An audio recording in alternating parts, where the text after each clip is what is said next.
Page number 68।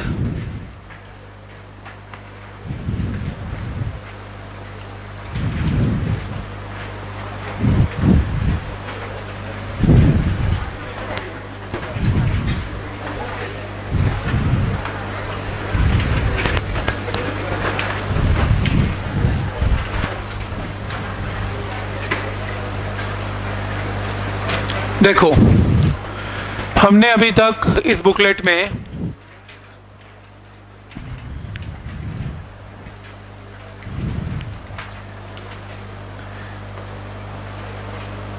Kirchhoff law कर लिया। हमने किरचॉफ लॉ कैसे लगाना है वो सीखा, डिफरेंस सीखा, सुपर कंडक्टिविटी सीखी, व्हीटस्टोन ब्रिज कैसे काम करता है और व्हीटस्टोन ब्रिज करता क्या है, अननोन रेजिस्टेंस की वैल्यू निकालता है। कैसे निकालता है वो भी सीखा, इसको बैलेंस करके P by Q is R by x करके, ये भी हमने प्रूफ कर लिया। नेक्स्ट टॉपिक हमने करना है application of Wheatstone bridge. NCERT का टॉपिक है ये तीनों के तीनों जो आज हम करेंगे। Application of Wheatstone bridge. Wheatstone bridge का पहला काम क्या था, एक अननोन रेजिस्टेंस की वैल्यू को निकाल के दे सकता है। दूसरा काम एप्लीकेशन में, व्हीटस्टोन ब्रिज आपको किसी भी बॉडी का टेम्परेचर मेजर करके दे सकता है, एक थर्मोमीटर की तरह काम करेगा और टेम्परेचर की वैल्यू कैन बी कैलकुलेटेड। अब कैसे, इसके लिए एक अरेंजमेंट बनाएंगे व्हीटस्टोन ब्रिज का, P Q R R not. एक वायर लेंगे, ये स्पेशल वायर है, ये कॉपर की तारें हैं, ये स्पेशल वायर है, प्लेटिनम वायर है। ये वायर एक ऐसी वायर है जो कि अपने रेजिस्टेंस की वैल्यू को बहुत जल्दी चेंज करती है विद चेंज इन टेम्परेचर। तो अगर टेम्परेचर चेंज होगा तो ये वैल्यू भी रेजिस्टेंस की चेंज हो जाएगी, जल्दी चेंज होती है। क्योंकि हमें टेम्परेचर निकालना है तो हमें रेजिस्टेंस को यूज करते हुए टेम्परेचर का वेरिएशन कैलकुलेट करना है। अगर टेम्परेचर हल्का सा इंक्रीज होता है और रेजिस्टेंस चेंज नहीं होती, फिर ऐसे रेजिस्टेंस का कोई फायदा नहीं है। तो हम क्या करते हैं, इस वायर को सबसे पहले हम इस वायर को आइस के ऊपर लेके जाते हैं। आप कहोगे आइस का टेम्परेचर मेजर कर रहे हैं, आइस का नहीं करना, पर रेफरेंस पॉइंट आइस ही रहते हैं हमेशा। तो आइस पे लेके जाएंगे, दैट इज 0 डिग्री सेल्सियस। तो रेजिस्टेंस की वैल्यू 0 डिग्री सेल्सियस पे क्या आएगी, R0 R नॉट। तो रेजिस्टेंस की वैल्यू क्या आएगी इसमें, R नॉट आएगी। कोई डाउट इसमें, क्लियर है यहां तक? तो ये रेजिस्टेंस की वैल्यू आ गई। नेक्स्ट है, अब मैं इस रेजिस्टेंस को या इस ब्रिज को बैलेंस करने की कोशिश करता हूं। और बैलेंस कैसे करूंगा, मैं P Q R की सिलेक्शन ऐसे करूंगा सच दैट P बाई Q की रेशियो किसके इक्वल आ जाए, R divided by R not के। तो यहां से R नॉट की वैल्यू आ जाएगी Q divided by P into कितना, R। इक्वेशन नंबर 1 क्लियर है? देखो, अगर व्हीटस्टोन ब्रिज को बैलेंस नहीं करोगे तो उसका कोई फायदा नहीं है। बैलेंस तो आपको हर हालत में करना ही पड़ेगा। फिर आप क्या करोगे, केस नंबर 2, आप इस रेजिस्टेंस को अब आइस से हटा के किस पे लेके आओगे, स्टीम पे। स्टीम का टेम्परेचर कितना है, 100। तो रेजिस्टेंस की वैल्यू चेंज हो जाएगी, R 0 से R 100 हो जाएगी, because resistance increases with increase in temperature. मैं ब्रिज को फिर बैलेंस करूंगा किसी तरीके से such that P by Q is equal to R dash by R 100। देखो, अगर आप डिनोमिनेटर को चेंज कर रहे हो तो न्यूमिनेटर को भी आपको चेंज करना पड़ेगा ताकि रेशियो रिमेन्स सेम। तो ब्रिज को बैलेंस किया मैंने बाय चेंजिंग R की जगह R डैश। क्लियर है यहां तक? तो यहां से क्रॉस मल्टीप्लाई करके R 100 की वैल्यू आ जाएगी Q by P into R dash. Equation number 2। Case number 3, case number 3 पे अब आप T डिग्री सेल्सियस पे इस रेजिस्टेंस को लेके जाओगे जिसकी टेम्परेचर की वैल्यू को आप मेजर करना चाहते हो। आप मेजर करना चाहते हो T डिग्री सेल्सियस को। तो जैसे ही आप T डिग्री सेल्सियस पे इसे लेके जाओगे तो रेजिस्टेंस की वैल्यू यहां से क्या हो जाएगी, R ऑफ T। ब्रिज को फिर बैलेंस करोगे, अब डिनोमिनेटर आपने फिर चेंज किया तो न्यूमिनेटर को भी आपको फिर से क्या करना पड़ेगा, चेंज। और कितना करना पड़ा, R double dash. Bridge balance हो गया। यहां से क्या आ गया, R ऑफ T की वैल्यू आ जाएगी Q by P into R double dash. 3 equation तैयार हो गई, R नॉट, R 100 और R T। यहां तक क्लियर है? तो आपकी बुकलेट के अंदर ये आपकी फर्स्ट इक्वेशन है, फिर ये आपकी सेकंड इक्वेशन है R 100 वाली, और आपकी बुकलेट में ये आपकी थर्ड इक्वेशन है आर टी वाली। यहां तक क्लियर है? ठीक है यहां तक? अब देखो क्या करेंगे। अब मेरे को एक चीज पता है कि रेजिस्टेंस की value R 100 is R naught 1 plus alpha into 100, क्योंकि रेजिस्टेंस अगर आर 0 से आर 100 हो गई ऑन इंक्रीजिंग द टेम्परेचर, तो आप ये फॉर्मूला अप्लाई कर सकते हो, R 100 is R naught into 1 plus alpha into delta T. तो यहां से R of 100 is equal to R naught plus R naught into alpha into 100। आपको इसमें एल्फा निकालना है।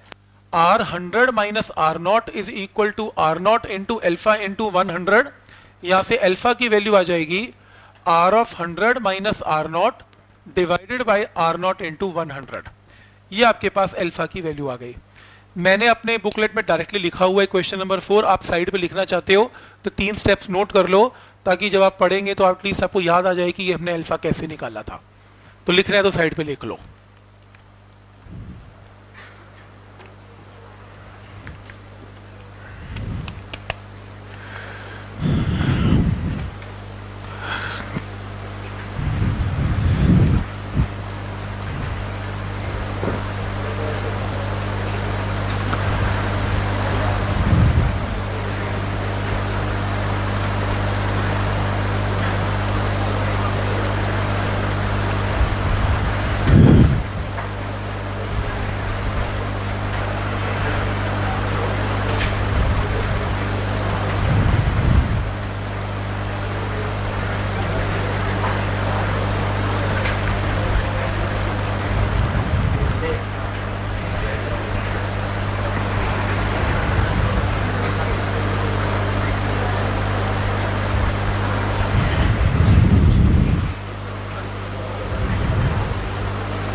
अच्छा ठीक है, यहां तक। उसी तरीके से बिल्कुल सेम तरीके से एक और इक्वेशन लिखी जा सकती है, R of T is equal to R naught 1 plus alpha into T degree Celsius. इसको माइनस करेंगे तो R of T is equal to R naught plus R naught into alpha into T. यहां से जब एल्फा निकलेगा तो answer आएगा R T minus R naught by R naught into T. ये लो एक और अल्फा आ गया जो मैंने यहां लिखा हुआ है, ये रहा। तो दोनों, हाँ दोनों टी 100 की जगह टी हो गया, सेम चीज है। तो अल्फा मैंने दो तरीके से निकाल लिया, 0 से 100 और 0 से टी डिग्री सेल्सियस से। कोई डाउट है इसमें? तो अल्फा आपने दो तरीके से निकाल लिया, ये भी अल्फा ये भी अल्फा। इन दोनों को अगर हम इक्वेट कर लें, मैंने इक्वेट कर लिया। मुझे क्या निकालना है? Temperature T. तो टी निकालना है, टी एक तरफ बाकी टर्म्स एक तरफ। तो टेम्परेचर की वैल्यू आ गई ये रही। तो टेम्परेचर की वैल्यू सॉल्व करके, टेम्परेचर की वैल्यू सॉल्व करके आपके पास क्या आ गई? टेम्परेचर की वैल्यू आ गई T is equal to R of T minus R naught R 100 minus R naught into 100। ये टेम्परेचर आ गया। अब एक काम करने वाले हैं हम, R T, R naught, R 100 और आर टी, ये तीन वैल्यूज को उठा के मैं यहां पुट करने वाला हूं। तो आर ऑफ टी हमने कितना निकाला था? Q by P into R double dash. R naught कितना निकाला? Q by P into R. R 100 कितना निकाला? Q by P into R dash.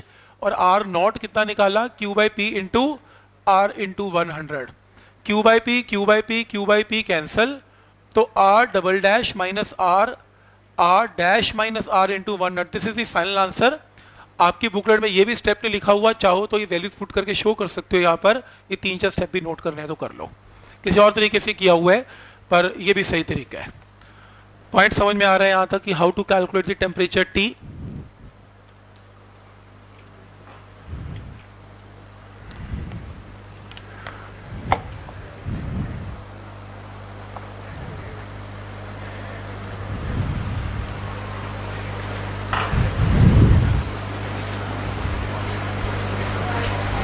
हो गया वहां पे।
ओके, नेक्स्ट टॉपिक करते हैं.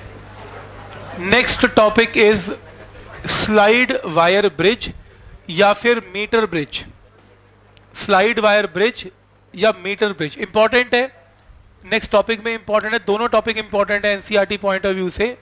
अब जो हम करने जा रहे हैं स्लाइड वायर ब्रिज या meter bridge. Slide wire bridge इसलिए बोलते हैं क्योंकि वायर के ऊपर ये पॉइंटर स्लाइड कर सकता है. क्यों करता है उसका आंसर भी दूंगा. और मीटर ब्रिज इसलिए बोलते हैं क्योंकि इसकी जो लेंथ है वायर की यहां से यहां तक वो 100 सेंटीमीटर की है. 100 सेंटीमीटर का मतलब 1 मीटर की है. ये है क्या चीज मीटर ब्रिज, इसको देखते हैं. एक्चुअल में ये modified form of Wheatstone bridge है. तो मीटर ब्रिज या फिर व्हीटस्टोन ब्रिज एक ही बात है. इसको एक बात समझते हैं, ये एक बात है क्या, और अगर ये एक बात है तो इसको फिर से पढ़ने की क्या जरूरत है. हमने ऑलरेडी व्हीटस्टोन ब्रिज तो किया ही हुआ है. देखो एक्चुअल में ये एक मशीन है, लैब के अंदर पड़ी होती है मीटर ब्रिज, और लैब के अंदर एक्सपेरिमेंट इसके ऊपर चलते हैं.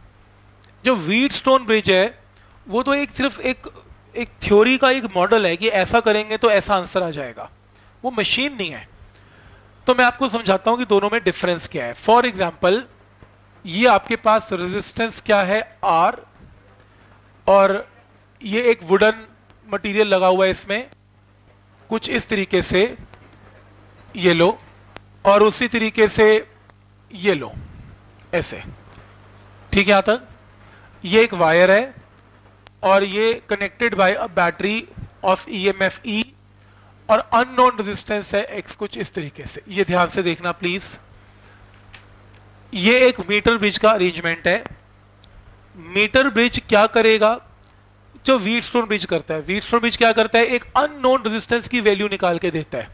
मीटर ब्रिज भी क्या करेगा, एक अननोन रेजिस्टेंस की वैल्यू मेजर करके देगा. मशीन पड़ी होगी वुडन आपके सामने, कुछ वायर्स लगी होंगी, ये R रेजिस्टेंस आपको नॉन रेजिस्टेंस है. टीचर कहेगा कि अननोन रेजिस्टेंस मेजर करके लाओ, तो अननोन रेजिस्टेंस को आप यहाँ फिट कर देंगे. अंदर डाल दिया, और यहाँ पर एक मीटर लगा होगा गैल्वेनोमीटर, और ये पॉइंटर होगा जो मूव कर सकता है. और ये 100 सेंटीमीटर की लेंथ है टोटल यहां से लेके यहां तक, और इसलिए इसका नाम है मीटर. या स्केल लगा होता है, जैसे स्केल मेजर दिया हुआ है, अदरवाइज मैं बना नहीं रहा हूं. एक वायर है ये, इसको मीटर ब्रिज की वायर बोलते हैं, 100 सेंटीमीटर लंबी है. अब प्रॉब्लम देखो क्या है, और प्रॉब्लम से भी पहले एक और चीज समझते हैं कि अगर ये इस पॉइंट का नाम A है, इस पॉइंट का नाम D है, इसका नाम B है, एंड दिस इज C. तो एक चीज बड़े ध्यान से देखनी है सबने.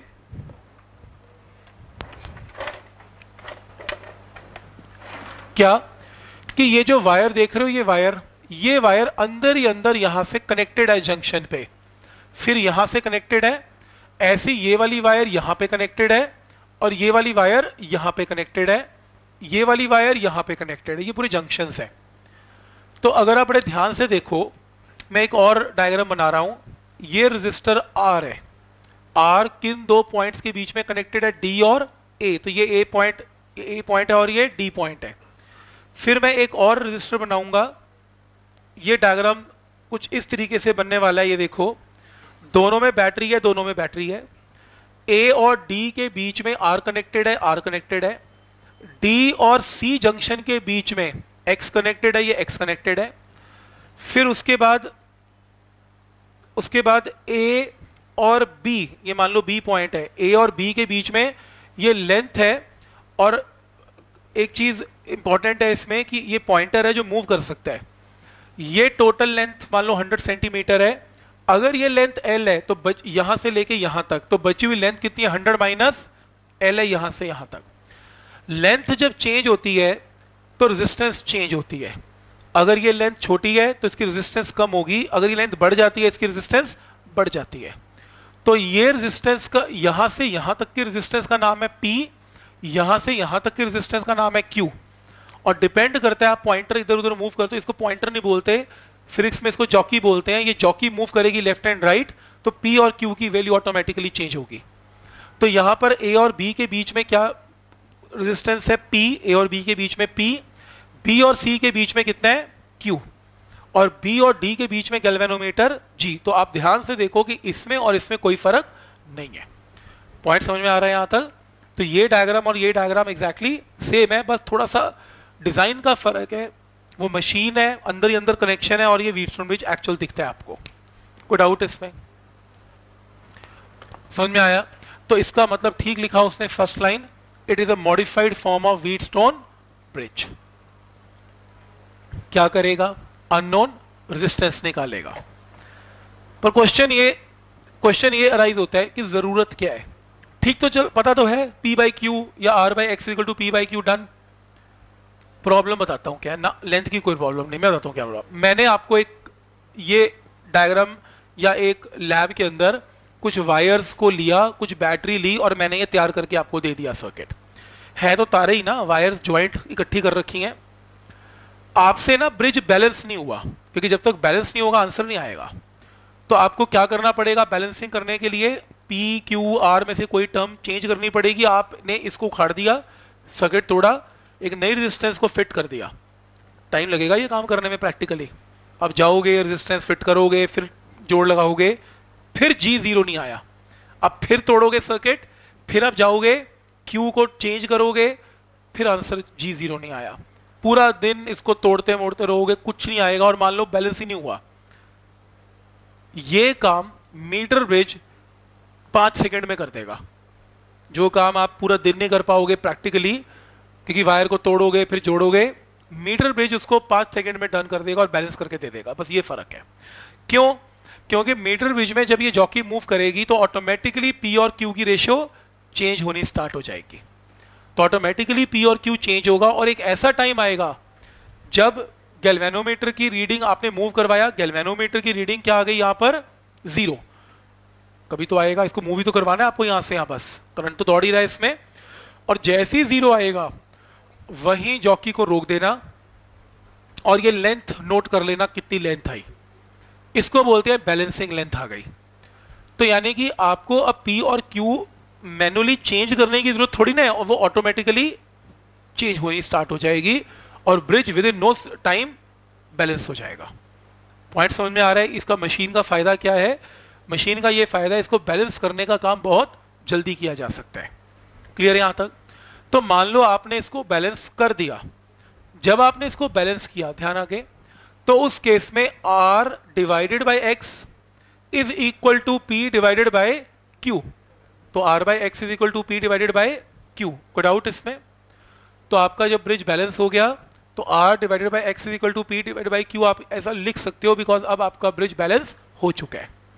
अब आपको यह भी पता है P क्या होता है? रो L बाई A, और Q क्या होगा? Rho into 100 minus L divided by A। तो P बाई Q की रेशियो यहां से क्या आ जाएगी? P बाई Q की ratio L divided by 100 minus L। तो यहां पर पुट कर देंगे R by x is equal to L divided by 100 minus L। तो यहां से x can be calculated 100 minus L by L into कितना? R। अब आपको जब लैब में जाएंगे, लैब में एक्सपेरिमेंट दिया जाएगा, अननोन रेजिस्टेंस की वैल्यू मेजर करें। आप अननोन रेजिस्टेंस को यहां पुट करें, R जो मर्जी ले लें, आपकी मर्जी है, R को पुट करें, बस आपने इसको बैलेंस करके छोड़ देना है। जैसे ही G0 आएगा, L की वैल्यू जो भी आएगी उसको उठा के यहां पुट करेंगे, x can be calculated. Point समझ में आ रहा है यहां तक? तो 1 मिनट में आपका अननोन रेजिस्टेंस की वैल्यू कैन बी कैलकुलेटेड। कोई डाउट इसमें? तो मीटर ब्रिज के बारे में लिखने को आएगा तो लिख लेंगे, ठीक है यहां तक? तो ये मीटर ब्रिज है, और मीटर ब्रिज में ये x तक आपको सॉल्व करके आना है, इसमें x की वैल्यू कैन बी कैलकुलेटेड। 2 बड़े इंपॉर्टेंट कॉन्सेप्चुअल क्वेश्चंस पूछे जाते हैं, और इतने पूछे जाते हैं कि मेरे को लिखना ही पड़ेगा इसके बारे में, और मैंने लिख दिया बुकलेट के ऊपर। ये वाइवा के अंदर पूछे जाते हैं जब आपका फाइनल प्रैक्टिकल होगा, और थ्योरी में पेपर के अंदर भी आ ही जाते हैं। देखो क्या ये पूछा जाता है कि जो मीटर ब्रिज है, मीटर ब्रिज के केस में आप बहुत छोटी रेजिस्टेंसेस को मेजर नहीं कर सकते। अगर आप कहो कि मेरे को अननोन रेजिस्टेंस मेजर करनी है, वो अननोन रेजिस्टेंस की वैल्यू 0.0001 ओम है, आप कहोगे उसमें क्या प्रॉब्लम है? जितनी मर्जी हो, फॉर्मूला तो वही रहेगा। आप बहुत छोटी रेजिस्टेंस के लिए ये ब्रिज काम नहीं करेगा, और बहुत हाई रेजिस्टेंस के लिए भी ये ब्रिज काम नहीं करेगा। ये नॉर्मल मॉडरेट रेजिस्टेंस के लिए काम करता है। छोटी रेजिस्टेंस अगर होगी तो जॉकी, देखो ये 0 रीडिंग होती है, जॉकी यहां से मूव करती है, जितनी बड़ी रेजिस्टेंस मेजर करवानी होती है जॉकी उतनी राइट की तरफ चली जाती है। अगर रेजिस्टेंस ही बहुत छोटी होगी, पहला रीजन दे रहा हूं, तो जॉकी क्या ही मूव करवाओगे यहां से, तो क्या ही मेजरमेंट करोगे उसकी, तो it is very difficult to measure. और दूसरा एक बहुत इंपॉर्टेंट रीजन जो आपने लिख के आना है कि होता क्या है, ये जो कॉपर की स्ट्रिप्स लगी होती है अंदर, जो उसमें कॉपर की स्ट्रिप्स हैं या वायर है उसकी, जो स्क्रू लगे होते हैं, इनकी अपनी भी कोई रेजिस्टेंस होती है। अब सोचो एक मिनट के लिए, इन कॉपर की स्ट्रिप्स की रेजिस्टेंस है 1 ओम और आप मेजर करवा रहे हो एक्स की वैल्यू 0.001 ओम, तो जब आंसर आएगा आप ये डिफरेंशिएट नहीं कर पाओगे कि 1 ओम कॉपर की स्ट्रिप्स की रेजिस्टेंस है या फिर मेरी एक्स की वैल्यू है, तो गुम जाएगी बीच में। अगर आपकी एक्स की वैल्यू 10 ओम है, कॉपर स्ट्रिप की रेजिस्टेंस 0.001 ओम है, चलो बीच में ऐड भी हो जाती है तो भी 10.001 ओम अप्रोक्सीमेटली सही आंसर आता है। यानी कि कॉपर की स्ट्रिप्स या जो भी इसमें मटेरियल लगा हुआ है उसकी रेजिस्टेंस से छोटी रेजिस्टेंस मेजर करोगे तो गुम जाएगी रेजिस्टेंस। आप ये नहीं बता पाओगे कि कॉपर की मेजर की है या स्ट्रिप्स की मेजर किया है या आपने एक्स को मेजर किया है। तो to low resistance can not be measured with the help of metre bridge. Point समझ में आ रहा है? तो क्वेश्चन आएगा कि metre bridge is more sensitive, sensitive का मतलब बहुत अच्छे से काम करता है, when resistances are of same order. हाँ ये भी जरूरी है, जब आप आर बाई एक्स की रेशियो लेते हो तो ये ना सेम ऑर्डर के होने चाहिए, यानी कि अगर आर 10 ओम के आसपास है तो एक्स भी इसके आसपास होना चाहिए। ये ना हो कि एक्स तो हो 0.001 ओम और आर की वैल्यू हो 15 ओम, तो ये भी रेशियो बराबर नहीं है, तो इसकी वैल्यू भी अप्रोक्सीमेटली ठीक ठीक होनी चाहिए। तो इस केस में वो कह रहे हैं more sensitive with resistance of same order, it is use for measuring moderate resistances, ठीक ठीक resistance, not too low not too high, while measuring too low resistance of copper strips and connecting wire becomes comparable to the unknown resistance and cannot be neglected। तो फिर neglect क्या करोगे copper की resistance, जब इतनी आपकी खुद की रेजिस्टेंस ही बहुत लो है तो कॉपर को neglect नहीं कर सकते। अदरवाइज अगर आपकी रेजिस्टेंस x काफी बड़ी है तो कॉपर वाला की आप neglect कर सकते हो, तो ये लिख के आना है। और दूसरा क्वेश्चन आता है मटीरियल यूज फॉर वायर, ये तो बहुत आता है कि ये जो वायर लगी हुई है ना, ये मीटर ब्रिज वाली, ये किस मटेरियल की बनी हुई है, ये आपने लिखना है। It is used the material use for wire of metre bridge is manganin, या फिर मैग्नीन लिख दो या दूसरा मटेरियल कॉन्स्टेंटेन लिख सकते हो, बिकॉज रीजन भी लिखना पड़ेगा, they have high specific resistance. तो ये आप कोई पूछेगा तो आप लिख देना, बस यही इसका कॉन्सेप्चुअल का आंसर। और बहुत पूछा जाता है मटेरियल, मैग्नीन तो बहुत पूछा जाता है। तो पॉइंट क्लियर है यहाँ तक? ये दो चीजें आपने लिखनी है और ये इंपॉर्टेंट है। और इसमें जब ब्रिज बैलेंस हो जाता है, जब ब्रिज बैलेंस होता है, एल लेंथ पे बैलेंस हो गया, इसको बोलते हैं कौन सा पॉइंट आ गया, बैलेंस पॉइंट आ गया या फिर नल पॉइंट आ गया। नल पॉइंट का मतलब गैल्वेनोमीटर की रीडिंग 0। क्लियर है यहां तक? तो ये इंपॉर्टेंट है, आपके न्यूमेरिकल्स के अंदर ये वर्ड यूज होगा नल पॉइंट, तो नल पॉइंट याद रखना। कोई डाउट इसमें? ठीक है यहां तक? एक लास्ट इक्विपमेंट है, मींस आज तो इंट्रोडक्शन होगी, मैं ये